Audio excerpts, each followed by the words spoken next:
अंकिता भंडारी के हत्यारों को फांसी की सजा देने की मांग को लेकर कांग्रेसियों ने भाजपा प्रदेश सरकार का फूंका पुतला।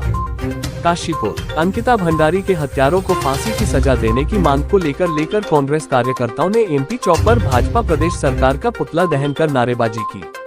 वक्ताओं ने कहा कि एक और भाजपा बेटी बचाओ बेटी पढ़ाओ का नारा देती है, वहीं भाजपा सरकार के ही संरक्षण प्राप्त लोग इस प्रकार की घटना को अंजाम देते हैं।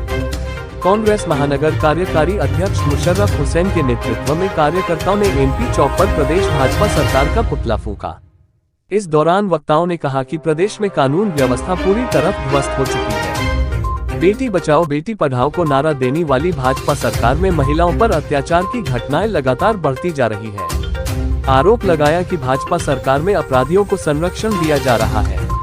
चीला बैराज स्थित भाजपा नेता के रिजॉर्ट में प्रदेश की बेटी के साथ हुई जघन्य अपराध की घटना इसका जीता जागता उदाहरण है। उन्होंने अंकिता के हत्यारों को फांसी की सजा देने की मांग की। पुतला दहन कार्यक्रम में शफीक अहमद अंसारी, अरुण चौहान, अलका पाल, विमल गुड़िया, नितिन कौशिक, सचिन नादिग एडवोकेट, इंदर सिंह एडवोकेट, जितेंद्र सरस्वती, माजिद अली, इंदुमान, अजीता शर्मा, मुशर्रफ हुसैन, इलियास माहीगीर, राजू छीना, मंसूर अली मंसूरी, मिर्जा अजीम बैग, अफसर अली, रोशनी बेगम, अब्दुल सलीम एडवोकेट, फिरोज हुसैन, मोहम्मद हनीफ गुड्डू, सुभाष पाल, रवि ढींगरा, संजय सेठी, मोहम्मद आरिफ सैफी पार्षद आदि तमाम कांग्रेस जन मौजूद रहे।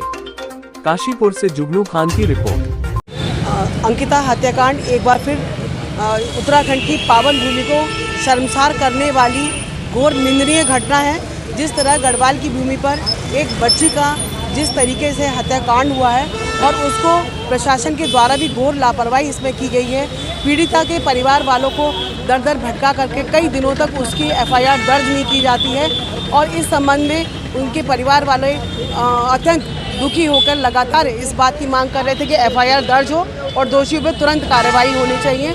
भाजपा सरकार जो पूरे उत्तराखंड, ये इसको देवभूमि कहा जाता है, हमारे उत्तराखंड के लिए बहुत ही चिंताजनक और दुख का विषय है कि यहाँ पे एक 19 वर्षीय युवती जो अपने घर से अपने जीवन यापन के लिए निकलती है, उसको मात्र 1 महीना वहाँ काम करने के बाद इस तरह से उसके साथ जघन्य अपराध, देखिए हुआ है या नहीं वो तो अभी पोस्टमार्टम रिपोर्ट में आ ही जाएगा। नहीं भी हुआ है तो उसके साथ जो ज़बरदस्ती करके जिस तरह से उसको धक्का देके चीला नदी में फेंका गया है।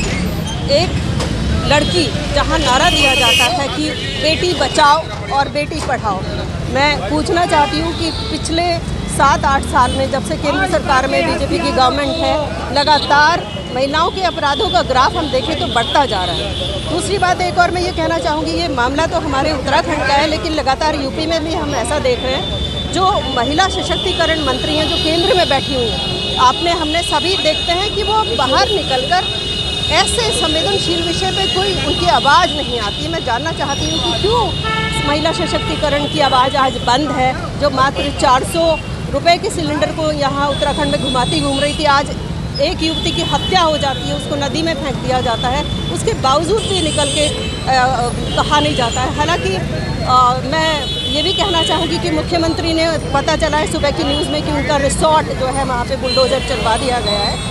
ये सराहनीय कदम है, लेकिन दोषियों को इस तरह की सज़ा होनी चाहिए कि आने वाले समय में हमारे उत्तराखंड में की ही बात करूँगी क्योंकि हमारे प्रदेश की बात है, युवतियाँ अपने आप को बाहर निकलते समय सुरक्षित समझ सकें और कोई भी खराब मानसिकता वाला युवा अगर किसी लड़की के बारे में। इस कमेटी के आह्वान पर आज हम लोगों ने जो अंकिता की हत्या हुई है उसमें हमने पुतला फूंका है।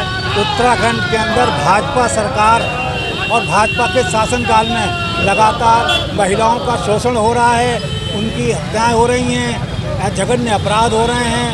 हम कांग्रेस जन अब ये भाजपा के खिलाफ मुहिम छेड़ने जा रहे हैं कि आने वाले टाइम में उत्तराखंड के साथ किसी भी महिला, किसी भी बेटी के साथ अत्याचार नहीं होगा और